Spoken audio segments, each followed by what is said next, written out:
మహాభారతమనగానే విలువిద్య అనగానే అర్జునుడు, బలంలో భీముడు, ఇలా చాలామంది గొప్ప యోధులు మనకు గుర్తుకొస్తారు. కాని ఈరోజు చూడబోయే కథావిశ్లేషణ ఒక అద్భుతమైన, అత్యంత ఉద్వేగభరితమైన పాత్ర గురించి. ఎవ్వరూ సరిగ్గా అర్థం చేసుకొని తన స్థాయికి తగిన గుర్తింపుకు నోచుకోని ఒక మహావీరుడు గురించిన లోతైన ప్రయాణమిది. ఒకవైపు ఆ గొప్ప యోధులను ఒకసారి గమనిస్తే విలువిద్యలో అర్జునుడు, ప్రతిజ్ఞ అంటే భీష్ముడు, ఇక ధర్మరక్షణకు సాక్షాత్తు కృష్ణుడు. వీళ్ళందరికీ సమాజం అపారమైన గౌరవమిచ్చింది కదా. కాని ఇంకోవైపు ఒకే ఒక్కడు జీవితమంతా అవమానాలతోనే పోరాడాడు. తన అద్భుతమైన ప్రతిభకు కనీస గుర్తింపు కోసం తపించాడు. కేవలం స్నేహం కోసం ప్రాణాలనే అర్పించాడు. అతడే మన కథానాయకుడు కర్ణుడు. అసలీ తారతమ్యమెందుకు? ఇక్కడ మనందర్నీ తొలిచే ఒక ముఖ్యమైన ప్రశ్న ఉంది. అసలు కర్ణుడు పుట్టుకతోనే శాపగ్రస్తుడా, లేక విధి అతని జీవితంతో ఒక క్రూరమైన ఆట ఆడిందా? అతని జీవితం మొత్తం ఎందుకు అంత విషాదంతో నిండిపోయిందో అర్థం చేసుకోవాలంటే ఆ మహావీరుడి ప్రయాణాన్ని మనం మొదటి నుంచి, అంటే సరిగ్గా అతని జననం నుంచి చూడాల్సిందే. అసలు ఈ విషాదం ఎక్కడ మొదలయిందో ఈ కాలక్రమం చూస్తే స్పష్టంగా అర్థమవుతుంది. కుంతీదేవి చిన్న వయసులో దుర్వాస మహామునిని సేవించి ఒక దివ్యమంత్రాన్ని వరంగా పొందుతుంది. ఆ మంత్రంతో సూర్యదేవుణ్ణి ఆవాహన చెయ్యగానే సూర్యుని దయతో పుట్టుకతోనే దివ్యమైన కవచకుండలాలతో కర్ణుడు జన్మించాడు. కాని కుంతి అప్పటికింకా వివాహం కాని యువతి. సమాజం ఏమంటుందో అన్న భయం. ఆ భయంతో ఆ కన్నతల్లి ఆ పసిబిడ్డను ఒక బుట్టలో పెట్టి నదిలో వదిలేసింది. అక్షరాల కర్ణుడి అస్తిత్వ పోరాటం ఆ నదీ ప్రవాహంతోనే మొదలైంది. మరి ఆ తర్వాత ఏం జరిగింది? నదిలో అలా కొట్టుకుపోతున్న ఆ బిడ్డ అధిరథుడు, రాధ అనే ఒక రథసారథి దంపతులకు దొరికాడు. వాళ్లు ఆ పసివాడిని అక్కున చేర్చుకుని పెంచుకున్నారు. అలా అతనికి రాధేరుడు అని పేరొచ్చింది. కాని ఆ బిడ్డ పెరిగి పెద్దవుతున్న కొద్దీ సమాజం అతన్ని కేవలం ఒక సూతపుత్రుడుగానే చూసింది. అపారమైన ప్రతిభ అతని సొంతం అయినా సరే సమాజం మాత్రం జన్మను బట్టే మనిషిని అంచనా వేస్తుందని చెప్పటానికి ఆ సామాజిక కలంకం ఒక సజీవ సాక్ష్యం. అప్పటి సమాజం ఎంత కఠినంగా ఉండేదో చూడండి. నువ్వు క్షత్రియుడివి కాదు, గురువు ద్రోణాచార్యుడి నోటినుంచి వచ్చిన ఒకే ఒక్క మాట. ఇది అర్జునుడికంటే గొప్ప యోధుడు కావాలన్నది కర్ణుడి కల. కాని తన కులం చూసి విద్య నేర్పడానికి ద్రోణుడు నిరాకరించాడు. ఈ ఒక్క తిరస్కారం ఆ యువకుడి మనసులో ఎంతటి శోకాన్ని నింపి ఉంటుందో ఊహించండి. కాని అదే సమయంలో తనను తాను నిరూపించుకోవాలన్న ఒక రగులుతున్న పట్టుదల కూడా అక్కడే మొదలైంది. అయితే ద్రోణుడి తిరస్కారంతో కర్ణుడు ఆగిపోలేదు. నేరుగా పరశురాముడి దగ్గరికి వెళ్లాడు. కాని అక్కడ కూడా ఒక చిక్కుంది. ఆయన కేవలం బ్రాహ్మణులకు మాత్రమే విద్య నేర్పుతాడు. దాంతో తాను బ్రాహ్మణుణ్ణని అబద్ధం చెప్పి అస్త్రవిద్య నేర్చుకున్నాడు. ఒకరోజు గురువుగారు కర్ణుడి ఒడిలో తలపెట్టుకుని నిద్రపోతున్నప్పుడు ఒక భయంకరమైన కీటకము అతని తొడను తొలిచేస్తున్నా గురువు నిద్రభంగం కాకూడదని ఆ నొప్పిని పంటిబిగున భరించాడు. రక్తం కారుతున్నా కదల్లేదు. తీరా నిద్రలేచిన పరశురాముడు ఇంతటి బాధను ఒక క్షత్రియుడు మాత్రమే భరించగలడని గ్రహించాడు.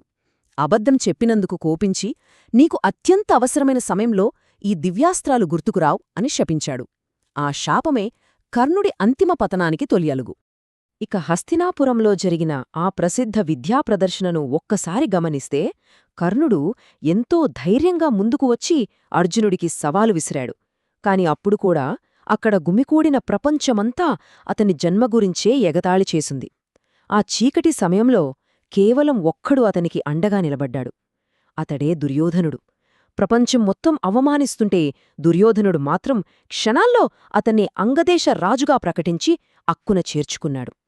ఆ ఒక్క క్షణం కర్ణుడి జీవితాంతం దుర్యోధనుడి పట్ల అపారమైన విధేయతను, ఎప్పటికీ చెరగని స్నేహాన్ని స్థిరపరిచింది. అయితే కర్ణుడు అనగానే మనకు గుర్తొచ్చేది కేవలం ఆయుధాలు పట్టిన వీరుడు మాత్రమే కాదు సుమా. అతనిలో ఎవరికీ సాటిరాని ఒక గొప్ప కోణముంది.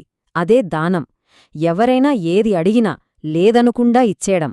అందుకే అతనికి దానశూర కర్ణుడు అనే శాశ్వతమైన పేరు స్థిరపడిపోయింది. దానమనగానే చరిత్రలో ముందుగా వినిపించే పేరు కర్ణుడిదే. ప్రాణాలకంటే మిన్నగా తన దానగుణాన్ని ప్రేమించిన మహనీయుడు ఆయన. ఆ దానగుణం ఎంతటిదో చెప్పడానికి ఇదొక అద్భుతమైన ఉదాహరణ.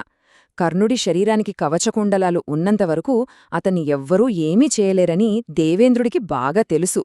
ఆ భయంతో ఇంద్రుడు బ్రాహ్మణ వేషంలో వచ్చి దానమడిగాడు. వచ్చిన వ్యక్తి దేవేంద్రుడే అని, అది తనను మోసం చేయడానికి పనిన కుట్ర అని కర్ణుడికి ముందే తెలుసు. అయినా సరే ఏమాత్రం వెనకాడకుండా నవ్వుతూ తన కవచాన్ని, కుండలాలను కత్తితో కోసి మరీ దానం చేసేశాడు. తన మాట కోసం ప్రాణాలనైనా లెక్క చెయ్యని గుణమది. యుద్ధం ముంచుకొస్తోంది. సరిగ్గా అప్పుడే ఒక నాటకీయ పరిణామం. తన జీవితమంతా కర్ణుడు ఏ జన్మరహస్యం కోసమైతే కుమిలిపోయాడో అది తెలిసింది. స్వయంగా కుంతీదేవి వచ్చి, "నువ్వు నా జ్యేష్ఠపుత్రుడివి, ఆ పాండవులు నీ తమ్ముళ్లే" అని అసలు నిజం చెప్పేసింది. ఆ క్షణంలో ఆ వీరుడి మనస్సు ఎంత అల్లకల్లోలమైయుంటుందో కదా. అయినా సరే తనను నమ్మి రాజును చేసిన దుర్యోధనుణ్ణి ఈ కష్టకాలంలో ఎట్టి పరిస్థితుల్లోనూ వదిలేది లేదని తేల్చి చెప్పాడు. కాని తల్లి కోరికను మన్నించి అర్జునుణ్ణి తప్ప మిగతా పాండవులను ఎవ్వర్నీ చంపనని ఒక గొప్ప మాట ఇచ్చాడు. ఇక కురుక్షేత్రంలో ఆ ఆఖరి ఘట్టానికి చేరుకునేసరికి పరిస్థితులన్నీ అతనికి వ్యతిరేకంగా ఎలా మారాయో చూడండి. అర్జునుడితో భయంకరమైన పోరు జరుగుతోంది. సరిగ్గా అప్పుడెప్పుడో పరశురాముడు ఇచ్చిన శాపం పనిచేయడం మొదలుపెట్టింది. అత్యంత అవసరమైన బ్రహ్మాస్త్ర మంత్రం గుర్తుకు రాలేదు. దానికి తోడు అతని రథచక్రం బురదలో కూరుకుపోయింది.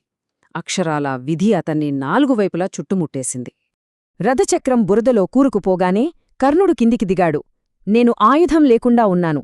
నా రథచక్రం బయటకు తీసేవరకు యుద్ధధర్మం ప్రకారం నాపై బాణం వెయ్యవద్దు" అని అడిగాడు.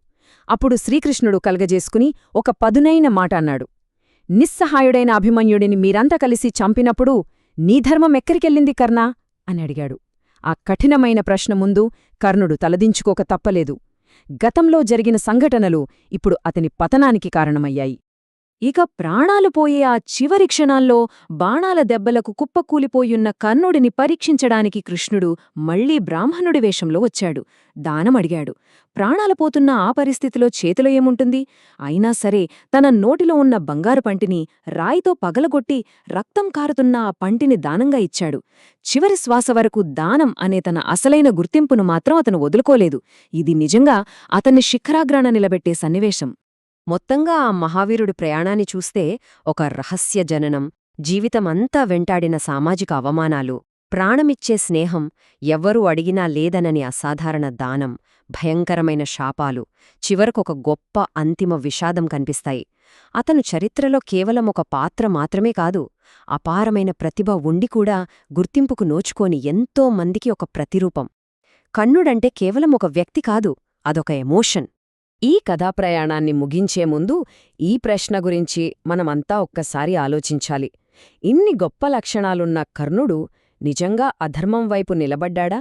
లేక తన చుట్టూ అల్లుకున్న కఠినమైన పరిస్థితులకు, తాను ఎదుర్కొన్న నిరంతర అవమానాలకు బలి అయ్యాడా?